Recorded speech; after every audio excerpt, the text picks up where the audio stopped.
Hello everyone, welcome the official YouTube channel of GS Central। ये video Indian polity से संबंधित है और आज के इस वीडियो में इंडियन पॉलिटी का एक बहुत ही important topic historical background of Indian constitution के बारे में हम डिस्कस करने वाले हैं।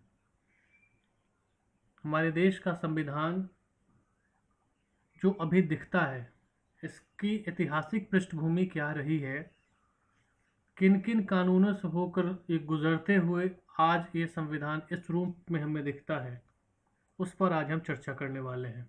हम ये भी चर्चा करने वाले हैं कि हमारे देश में अंग्रेज या ब्रिटिश जब पहली बार आए तो एक व्यापारी के रूप में आए थे। बाद में उन्होंने यहाँ की राजनीतिक परिस्थितियों का लाभ उठाया और लाभ उठाने के बाद यहाँ शासन जो व्यवस्था थी उसमें अपने आप को स्थापित किया और शासक के रूप में स्थापित हो गए। इस पूरे क्रम में शासक के रूप में स्थापित होने के बाद उन्होंने जो जो कानून पास किए यहाँ शासन चलाने के लिए, उन सभी कानूनों को एक एक कर इस टॉपिक में हम जिक्र करने वाले हैं। हमें यह भी ध्यान रखना है कि जब ब्रिटिश इंडिया में आए तो व्यापारी के रूप में आए थे, ईस्ट इंडिया कंपनी के रूप में। उस समय से लेकर के 1857 के विद्रोह होने तक ईस्ट इंडिया कंपनी ने इंडिया पर रूल किया है, शासन किया है। और इस दरमियान अगर हम देखें तो कुल 6 अलग अलग विधेयक पास किए गए हैं। अगर आप स्क्रीन पर देखें तो नंबर 1 में यहाँ पर लिखा हुआ है acts passed by the British India company, east India company. और ब्रिटिश ईस्ट इंडिया कंपनी जो है 1773 से 1858 एक्चुअली 1857 तक सत्ता में रही है। 1857 के विद्रोह के बाद शासन की बागडोर ब्रिटेन के पार्लियामेंट के हाथ में चली गई। अगर ईस्ट इंडिया कंपनी के द्वारा पास किए गए विधेयकों की बात की जाए तो यह सिलसिला 1772 के रेगुलेटिंग एक्ट से आरंभ होता है। फिर 1784 का पिट्स इंडिया एक्ट, 1793 के चार्टर एक्ट, 1813 का चार्टर एक्ट, 1833 का चार्टर एक्ट और 1853 का चार्टर एक्ट। इन 6 अधिनियमों को देखने से ये बात साफ होती है कि चार्टर एक्ट जो है वो 20-20 साल के अंतराल पर आए हैं और कुल 4 बार चार्टर एक्ट के नाम से अधिनियम पेश किए गए। इसका दूसरा हिस्सा अगर देखें तो acts passed by the British parliament from 1858 to 1947। 1857 के विद्रोह के बाद, जिसे फर्स्ट वॉर ऑफ इंडिपेंडेंस के नाम से भी जानते हैं हम, शासन की बागडोर इंग्लैंड के क्राउन या इंग्लैंड के पार्लियामेंट के हाथ में चली गई। और तब से 1947 में जब हमें आज़ादी मिली तब तक फिर से 6 अलग अलग विधेयक पास किए गए जो स्क्रीन पर आपको दिखाई दे रहे हैं। इनमें the government of India act 1858 से लेकर Indian council act of 1861, Indian council act of 1892, Indian council act of 1909, इसी एक्ट का एक दूसरा नाम मॉर्ले मिंटो रिफॉर्म एक्ट भी है, the government of India act 1919 जिसे मॉन्टेग्यू चेम्सफोर्ड रिफॉर्म एक्ट के नाम से भी जानते हैं, और आखिरी कानून जो था वो the government of India act 1935 है। ये कुल 6 अधिनियम इंग्लैंड की पार्लियामेंट या ब्रिटिश पार्लियामेंट के द्वारा पेश किए गए। इस वीडियो में हम इन सारे अधिनियमों के बारे में एक एक कर चर्चा करने वाले हैं। इस बीच अगर आपने इस चैनल को सब्सक्राइब नहीं किया है तो प्लीज़ इसे सब्सक्राइब कर लें और बेल आइकन को दबा लें, जिससे आगे आने वाले वीडियो की लगातार नोटिफिकेशन आप तक पहुंचती रहे। और अब हम इन कानूनों को एक एक करके स्टडी करने आगे बढ़ते हैं। तो सबसे आरंभ में रेगुलेटिंग एक्ट है जो 1773 ईस्वी में आया था। सर्वप्रथम ये जानना ज़रूरी है कि रेगुलेटिंग एक्ट आने का कारण क्या था। तो जैसा कि आपको स्क्रीन पर दिखाई दे रहा है, east India company EIC was in severe financial crisis and had asked a loan of £1 million from the British government. दूसरा पॉइंट है allegations of corruption against company officials, a terrible famine in Bengal 1769-70 में, a complex dual government system instituted by Robert Clive, और आखिरी एक और कारण the defeat of the company against Mysore's Hyder Ali in 1769। कुल मिलाकर यहाँ 5 पॉइंट्स लिखे गए हैं जिनका सारांश अगर देखा जाए तो कंपनी आर्थिक रूप से दबाव में थी, फाइनेंशियल क्राइसिस था, कंपनी के अधिकारियों के ऊपर करप्शन भ्रष्टाचार के चार्ज लगे हुए थे, बंगाल में अकाल पड़ा हुआ था, रॉबर्ट क्लाइव जो बंगाल के गवर्नर थे उनके द्वारा डुअल गवर्नमेंट सिस्टम आरंभ किया गया था जो बहुत ज़्यादा सक्सेसफुल नहीं हो पाया था, और मैसूर के साथ हैदर अली के साथ जो युद्ध हुए उसमें कंपनी को हार भी मिली थी 1769 में। इन सभी कारणों को देखते हुए कंपनी ने 1773 में रेगुलेटिंग एक्ट पास किया। इस कानून के जो प्रावधान हैं उनको एक एक करके देखते हैं। This was the first step taken by the British Parliament to control and regulate the affairs of East India Company in India. Britain की पार्लियामेंट के द्वारा ईस्ट इंडिया कंपनी के जो भी यहाँ पर मामले थे, जो गतिविधियाँ थीं, उनको नियंत्रित करने का यह पहला स्टेप था। The prime minister of England at that time was Lord north. ये एक महत्वपूर्ण बात है कि आपको याद रखना होगा कि उस समय इंग्लैंड के जो प्रधानमंत्री थे वो कौन थे? लॉर्ड नॉर्थ थे। It designated the governor of Bengal या fort William as the governor general of Bengal। ये भी काफ़ी इंपॉर्टेंट है और कई बार अलग अलग परीक्षाओं में पूछा जाता है कि किस अधिनियम के द्वारा बंगाल के गवर्नर को अब गवर्नर जनरल ऑफ बंगाल कहा जाने लगा। तो इसका सही जवाब होगा रेगुलेटिंग एक्ट के द्वारा। और वॉरेन हेस्टिंग्स को आप कुछ अवश्य याद रखें। Warren Hastings became the first governor general of Bengal। It subordinated the governors of Bombay and Madras to the Governor General of Bengal। Executive Council of the Governor General was established with 4 members and there was no separate legislative council। The Supreme Court was established at Fort William, Calcutta। ये एक महत्वपूर्ण बात है। Supreme court की स्थापना regulating act अधिनियम के आधार पर 1774 में हुई थी as the apex court in 1774, comprising 1 chief justice and 3 other उसमें जज थे। Sir Elijah Impey was the first chief justice of this court। इसे भी आप ज़रूर याद रखें। The act prohibited servants of the company from engaging in any private trade or accepting bribes from the natives। इस अधिनियम के द्वारा कंपनी के अधिकारियों को कोई भी निजी व्यवसाय या स्थानीय लोगों से रिश्वत लेने पर रोक लगा दी गई। Court of directors should report it's revenue. Court of director को भी ये निर्देश दिया गया कि वह अपनी कमाई, अपनी रेवेन्यू का रिपोर्ट बनाकर हमेशा सरकार को अवगत कराए। रेगुलेटिंग एक्ट के बाद एक दूसरा अधिनियम जो ईस्ट इंडिया कंपनी के द्वारा पारित किया गया था वह था पिट्स इंडिया एक्ट ऑफ 1784। 1784 में यह अधिनियम आया। यह अधिनियम उस समय के तत्कालीन इंग्लैंड के प्रधानमंत्री के नाम पर था। Distinguish between commercial and political function of the company. इस अधिनियम के द्वारा कंपनी के व्यावसायिक और राजनीतिक कार्यों को अलग अलग किया गया। ये इंपॉर्टेंट बात है, इसको याद रखना ज़रूरी है। Court of directors for commercial functions and board of control for political affairs. दो अलग अलग संस्थाओं की स्थापना की गई। एक कोर्ट ऑफ डायरेक्टर्स जो वाणिज्यिक मामलों को देखती थी और बोर्ड ऑफ कंट्रोल जो राजनीतिक मामलों को देखती थी। Reduce the strength of the governor general's council to 3 members. Fourth में है place the Indian affairs under the direct control of the British government. The company's territory in India they are called the British possessions in India. Company Bharat में जिन क्षेत्रों पर शासन कर रही थी उसे एक नाम दिया गया, और नाम क्या दिया गया? The British possession in India.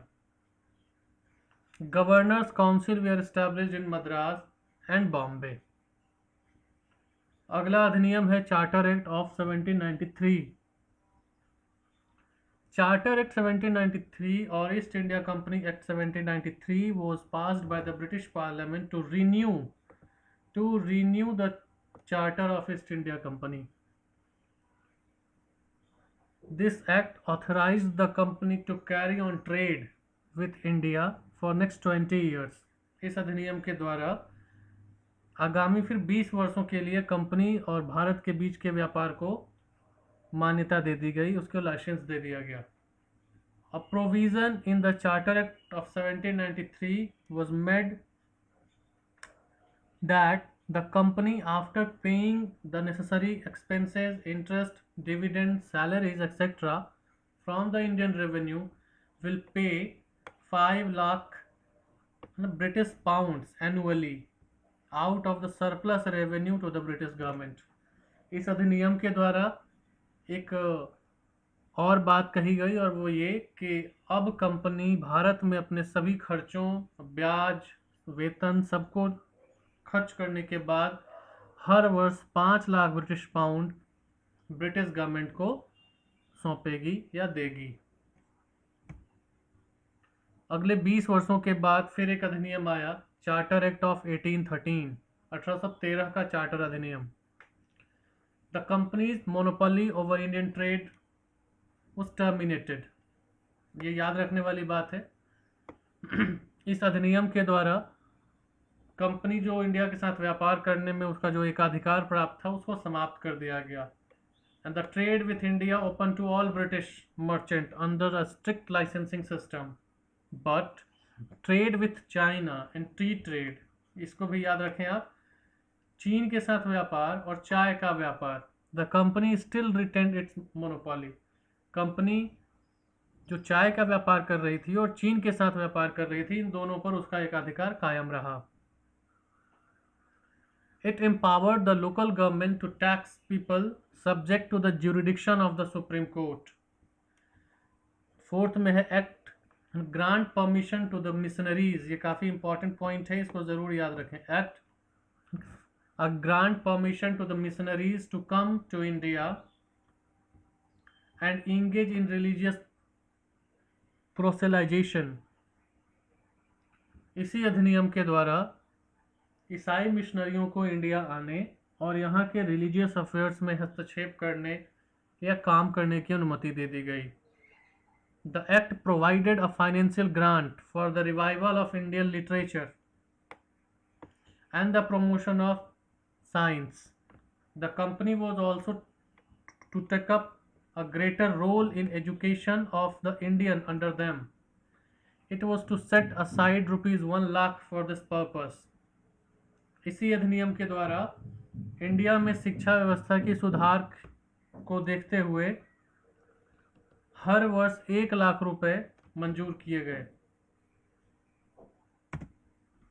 अगले 20 वर्षों में एक दूसरा अधिनियम फिर आया, द चार्टर एक्ट ऑफ 1833, 1833 का चार्टर अधिनियम।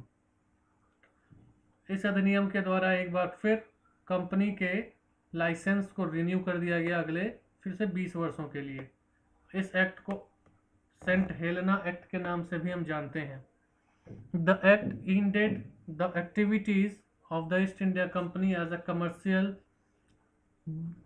Body and it became a purely administrative body. इस अधिनियम के द्वारा ईस्ट इंडिया कंपनी के वाणिज्यिक कार्यों को पूर्ण रूप से समाप्त कर दिया गया और अब यह कंपनी एक मुख्य रूप से एक एडमिनिस्ट्रेटिव बॉडी के रूप में काम करने लगी या प्रशासनिक संस्था के रूप में काम करने लगी। Governor general of Bengal became as the governor general of India. ये काफ़ी महत्वपूर्ण बात है। इस एक्ट के द्वारा ही बंगाल के अब तक जो गवर्नर जनरल हुआ करते थे उस पद का नाम बदल करके अब कर दिया गया उसको governor general of India. The first governor general of India was Lord William Bentinck. ये ज़रूर याद रखें आप, कई बार विभिन्न परीक्षाओं में पूछा जाता है कि भारत के पहले गवर्नर जनरल ऑफ इंडिया कौन थे? तो उसका जवाब हो जाएगा लॉर्ड विलियम बेंटिक। पांचवा है, this was the final step toward centralisation in the British India. केंद्रीयकरण की ओर यह फाइनल स्टेप था। Beginning of a central legislature for India as the act also took away legislative powers of Bombay and Madras provinces. As per the act, an Indian Law Commission, फिर से यहाँ याद रखने वाली एक बात है, Indian Law Commission was established and the first Law Commission was headed by Lord Macaulay. This was the first act that gave permission for Indians to have a share in country administration. और आखिरी है, the British parliament एबोलिश्ड slavery in Britain and all it's possession in 1833। Next जो अधिनियम फिर है वो है charter act of 1853, 1853 का चार्टर अधिनियम। This act was passed when Lord Dalhousie was in the governor general of India. The legislative and executive function of the Governor General's Council were separated. 6 members in Central Legislative Council, 4 out of 6 members were appointed by the provincial government of Madras, Bombay, Bengal and Agra. It introduced a system of open competition, खुली प्रतियोगिता, open competition as the basis of for the recruitment of civil servants of the company. Indian civil services open for all. The report recommended that only the fittest be selected to ICS। ICS का तात्पर्य है Indian civil service से। Indian civil service के लिए open competition कौन से अधिनियम के आधार पर आरंभ हुआ, यह कई परीक्षाओं में पूछा जाता है, तो आप हमेशा याद रखें। Open competition for ICS started by charter act 1853।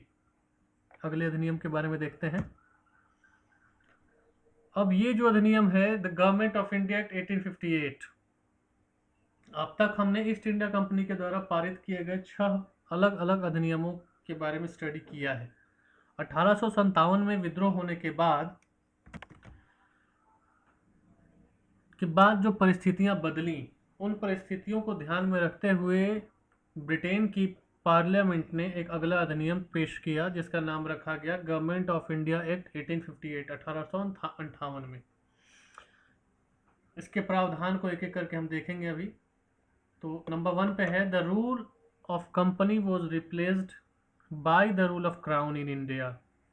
Abolished board of control and court of directors. ये 2 संस्थाएं आपको याद रखनी होगी, ईस्ट इंडिया कंपनी के कार्यकाल में बनी थी। The powers of the British crown were to be exercised by the secretary of state for India. एक नए पद को स्थापित किया गया जिसका नाम रखा गया secretary of state for India. He was assisted by the council of India having 15 members. The first Secretary of State for India was Lord Stanley। ये महत्वपूर्ण बात है, इसको याद रखें। He was vested with complete authority and control over Indian administration through the Viceroy as his agent। यहाँ पर ध्यान रखने वाली बात ये है कि 1857 के विद्रोह के बाद जब ईस्ट इंडिया कंपनी से शासन का अधिकार वापस लेकर के जो है ब्रिटिश क्राउन में उसको निहित कर दिया गया, तो तब उस वक्त 2 अलग अलग पद बनाए गए। एक पद था secretary of state for India, जो ब्रिटेन की कैबिनेट का सदस्य हुआ करता था और वो इंग्लैंड में ही रहता था। उसके बाद एक दूसरा और पद बनाया गया जिसका नाम रखा गया वायसरॉय, जो अब तक गवर्नर जनरल ऑफ इंडिया के नाम से जाना जाता था। यह पद viceroy secretary of state for India को रिपोर्ट करते थे और secretary of state for India Britain की कैबिनेट का एक सदस्य हुआ करता था जो इंडिया से संबंधित सभी मामलों के लिए अंतिम अथॉरिटी के रूप में कार्य कर रहा था। अगला पॉइंट वही लिखा हुआ है, the governor general was made the viceroy of India. Lord Canning was the first viceroy of India. ये याद रखें हमेशा, कई अलग अलग परीक्षाओं में यह भी पूछा जाता है कि 1857 के विद्रोह के समय इंडिया का गवर्नर जनरल कौन था, या who was the governor general of India at 1857। इसका जवाब लॉर्ड कैनिंग ही होगा। लॉर्ड कैनिंग ही भारत के अंतिम गवर्नर जनरल और पहले वायसरॉय बने। This act abolish the dual government system of the Pitt's India act. This act also ended the doctrine of lapse. ये doctrine of lapse जो है राज्य हड़प की नीति के नाम से जाना जाता है, लॉर्ड डलहौजी के द्वारा आरंभ किया गया था। इंग्लैंड की संसद के द्वारा पारित अगला अधिनियम था इंडियन काउंसिल एक्ट 1861 या भारत परिषद अधिनियम 1861। It introduced for the first time Indian representation in the institutions like Viceroy's Executive and Legislative Council। ये रिप्रेजेंटेशन जो था वो नॉन ऑफिशियल के रूप में हुआ करता था। 3 Indians entered Legislative Council। Legislative councils were established in center and also in provinces, मतलब राज्यों में भी। It provided that the Viceroy's Executive Council should have some Indians as the non-official members while transcanting the legislative businesses. It accorded statutory recognition of portfolio system। Portfolio system को जानना जरूरी है। Portfolio system मतलब होता है मंत्रिमंडलीय व्यवस्था, मंत्रियों के भी भाग बांटने स्टार्ट किए गए। Initiated the process of decentralisation. यहाँ याद रखने वाली बात है ये कि 1857 से पहले अंग्रेज सेंट्रलाइजेशन की ओर ज़्यादा फोकस कर रहे थे, मगर अब वो initiated the process of decentralisation by restoring the legislative powers to the Bombay and the Madras provinces. उनकी शक्तियाँ उनको वापस दी गई। अगला act Indian council act 1892 introduced indirect elections. अप्रत्यक्ष निर्वाचन आरंभ करवाए गए, जो एक प्रकार से नॉमिनेशन हुआ करता था। enlarged the size of legislative councils, enlarged the functions of legislative council and gave them power of discussing the budget and addressing question to the executive। ये दोनों सवाल एग्जाम में पूछे जाते हैं, किस अधिनियम के द्वारा बजट पर डिस्कशन का अधिकार दिया गया। तो आप याद रखें Indian council act 1892 and addressing question to the executive. कार्यपालिका से सवाल पूछने के अधिकार भी दिए गए। अगला अधिनियम है Indian council act of 1909, Morley Minto reform act. Morley Minto सुधार अधिनियम के नाम से भी जाना जाता है। नंबर 1 में लिखा हुआ भी है, this act is also known as Morley Minto reform act. Morley उस समय के सेक्रेटरी ऑफ इंडिया थे और मिंटो उस समय के वाइसरॉय हुआ करते थे। Direct elections to legislative council start किया गया। First attempt to introducing a representative and popular element. It changed the name of Central Legislative Council और नाम बदल कर दिया गया Imperial Legislative Council. The member of Central Legislative Council was increased to 60 from 16. Introduced a system of communal representation for Muslims by accepting the concept of separate electorate। इसके लिए यह अधिनियम बहुत महत्वपूर्ण है। कम्युनल रिप्रेजेंटेशन इंडिया में जो start हुआ है, ये सबसे आरंभ में मुस्लिमों को लेकर आरंभ हुआ था। सेपरेट इलेक्टोरेट की बात इसमें थी। छठा देख रहे हैं, अगर the Indians for the first time in viceroy's executive council. और सत्येंद्र प्रसाद सिन्हा, एस.एन. सिन्हा के नाम से भी हम इन्हें जानते हैं, ये पहले व्यक्ति थे जिनको वायसरॉय के एग्जीक्यूटिव काउंसिल में स्थान दिया गया था एज द लॉ मेंबर, विधि अधिकारी, विधि सदस्य के रूप में। कम्युनल रिप्रेजेंटेशन के जन्मदाता लॉर्ड मिंटो को कहा जाता है, ये भी आप याद रखें। अगला अधिनियम है the government of India act 1919 का अधिनियम, इसे मॉन्टेग्यू चेम्सफोर्ड रिफॉर्म एक्ट के नाम से भी हम जानते हैं। कई बार संक्षेप में मोंटफोर्ड अधिनियम भी लिखा हुआ मिल जाता है। The central subjects were demarcated and separated from those of the provincial subjects. केंद्रीय विषयों को राज्य से के विषयों से अलग किया गया। द स्कीम ऑफ ठीक है, डुअल गवर्नेंस या डायरकी जिसको हम कहते हैं, आरंभ किया गया। Was introduce in the provincial subject. राज्यों में डायरकी आरंभ की गई। डायरकी मतलब होता था दोहरी शासन व्यवस्था। Under dyarchy system the provincial subjects were divided into two parts. राज्यों के विषय को जो है वो दो हिस्से में डिवाइड किया गया। एक थे ट्रांसफर्ड और दूसरा reserved. On reserved subjects, governor was not responsible to the legislative council. The act introduced for the first time bicameralism at center, मतलब द्विसदनीय व्यवस्था आरंभ की गई। जो दो हाउसेज होते हैं इसको आरंभ किया गया। लेजिस्लेटिव असेंबली एक हाउस का नाम रखा गया जिसमें 140 सदस्य थे, और दूसरा लेजिस्लेटिव काउंसिल जिसमें 60 सदस्य हुआ करते थे।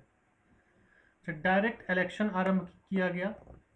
The act also required that the 3 of 6 members of the Viceroy's Executive Council, other than Commander-in-Chief, were to be Indians. Provided for the establishment of Public Service Commission, ये काफ़ी महत्वपूर्ण बात है। पब्लिक सर्विस कमीशन की स्थापना की गई थी इस अधिनियम के आधार पर। This act also created an office of high commissioner for India in London. London में इंडियन हाई कमिश्नर का ऑफिस बनाया गया और इस पद की स्थापना की गई। अगला अधिनियम देखते हैं जो अंग्रेजों के द्वारा भारत में पेश किया गया, एक तरह से अंतिम अधिनियम भी है। गवर्नमेंट ऑफ इंडिया एक्ट 1935, मतलब भारत सरकार अधिनियम 1935। यह काफी विस्तृत अधिनियम था। एक एक करके देखते हैं इसके बारे में। The act was based on Simon commission report. Simon commission के रिपोर्ट पर ये अधिनियम जो है बनाया गया था। And the recommendation of round table conferences. आपको अगर याद हो तो 3 राउंड टेबल कॉन्फ्रेंसेज हुए हैं 1930 और 31 में। The act provided for establishment of all India federation. इस अधिनियम में ऑल इंडिया फेडरेशन की स्थापना की बात की गई थी। Consisting of the provinces and the princely state as units. और यह कहा गया था कि इस संघ के जो सदस्य कौन कौन होंगे, तो राज्य और वो देसी राज्य जहां पर राजा शासन कर रहे थे। Through the envisaged federation never come into being. जिस संघ की संकल्पना की गई थी वो कभी अस्तित्व में आया ही नहीं, क्योंकि स्वतंत्रता आंदोलन ने काफ़ी जोर पकड़ लिया और लोग उधर उनका रुझान हो गया। 3 लिस्ट, 3 सूचियां इस एक्ट में थी, ये बनाई गई थी। एक फेडरल लिस्ट था, एक था प्रोविंशियल लिस्ट और तीसरा था कंकरेंट लिस्ट। इन्हीं का बदला स्वरूप आज हमारे वर्तमान संविधान में है संघ सूची, राज्य सूची और संवर्ती सूची, यूनियन लिस्ट, स्टेट लिस्ट और concurrent list. The federal list for the centre consisted 59 items. The provincial list for the provinces consisted of 54 items, and the concurrent list for the both consisted of 36 items. The residuary powers were vested with the Governor General. The act abolished the diarchy in the provinces and introduced provincial autonomy. राज्यों से dyarchy को समाप्त कर दिया गया। दोहरा शासन व्यवस्था तो जो राज्यों में चल रहा था उसे समाप्त किया गया। Introduce bicameralism in 6 out of 11 provinces. 11 में से 6 राज्यों में ये द्विसदनीय व्यवस्था स्थापित की गई। These 6 provinces were Assam, Bengal, Bombay, Bihar, Madras and United Provinces. Provided for the establishment of federal court in Delhi. ये काफ़ी महत्वपूर्ण है। इस अधिनियम के आधार पर एक फेडरल कोर्ट की स्थापना की गई दिल्ली में, जिसमें कुल 8 जज हुआ करते थे, एक इसमें चीफ जस्टिस और 7 अन्य जजेस। Abolish the council of India, council of India जो था संस्था, इसे समाप्त कर दिया गया। The act introduced direct election in India for the first time, पहली बार इस अधिनियम के आधार पर भारत में डायरेक्ट इलेक्शन को इंट्रोड्यूस किया गया। यह अधिनियम इंग्लैंड के ब्रिटेन की पार्लियामेंट के द्वारा पारित किया गया अंतिम अधिनियम था भारत पर शासन के उद्देश्य से। परंतु इस अधिनियम के बाद स्वतंत्रता आंदोलन ने काफी जोर पकड़ लिया और यह अधिनियम पूर्ण रूप से कभी लागू ही नहीं हो पाया। हालांकि महत्वपूर्ण बात यह है कि इस अधिनियम के कई बात आज के हमारे वर्तमान संविधान में भी हैं। हमारे वर्तमान संविधान का 60% से अधिक हिस्सा the government of India act 1935 से लिया गया है। एक और अधिनियम देखते हैं जो भारत के स्वतंत्रता से संबंधित है, Indian independence act 1947। It declared India as independent and sovereign state. Independent मतलब स्वतंत्र और सॉवरेन मतलब संप्रभु। Established responsible governments at both the centre and the provinces, केंद्र स्तर पर भी और राज्य स्तर पर भी उत्तरदायी सरकार की स्थापना की गई। Designated the viceroy of India and the provincial governors as constitutional normal heads. It assigned dual function, constituent and legislative, to the Constituent Assembly and declared this dominion, the legislature, as the sovereign body. इस अधिनियम के आधार पर जो संविधान सभा की स्थापना हो चुकी थी 1946 में, उसको दो काम दिए गए, एक संविधान बनाने का काम भी दिया गया और दूसरा विधायी कार्य भी उसी को सौंपे गए, जब तक कि संविधान बन करके तैयार ना हो जाए तब तक के लिए। इस प्रकार से अब तक हमने कुल 12 अधिनियमों पर चर्चा की है। 6 अधिनियम जो थे वो ईस्ट इंडिया कंपनी के द्वारा पारित किए गए थे और अंतिम 6 अधिनियम जो थे 1858 से लेकर के 1947 तक वो ब्रिटेन की पार्लियामेंट के द्वारा पारित किए गए थे। इस प्रकार से ये जो टॉपिक है हमारा वो ख़त्म होता है। कि वीडियो आपको कैसा लगा इसके विषय में हमें इस वीडियो के कमेंट बॉक्स में लिखकर ज़रूर बताएं, और अगर ये वीडियो आपको अच्छा लगता है तो इसे लाइक और शेयर भी करें। हमारे चैनल को सब्सक्राइब कर लें और बेल आइकन दबा दें, जिससे रेगुलर अपडेट्स आप तक पहुंचते रहें। इस वीडियो के संबंध में और कोई भी अगर फीडबैक आप लिखना चाहते हैं तो वो हमारे कमेंट बॉक्स में लिखें। अगर आप हमसे फेसबुक पर भी जुड़ना चाहते हैं तो फेसबुक लिंक स्क्रीन पे दिख रहा है @g.s.central.edu। रेगुलर करंट अफेयर्स के लिए हमारे फेसबुक पेज को अवश्य फॉलो करें और लाइक कर लें। वीडियो देखने के लिए थैंक यू। मिलते हैं अगले वीडियो में।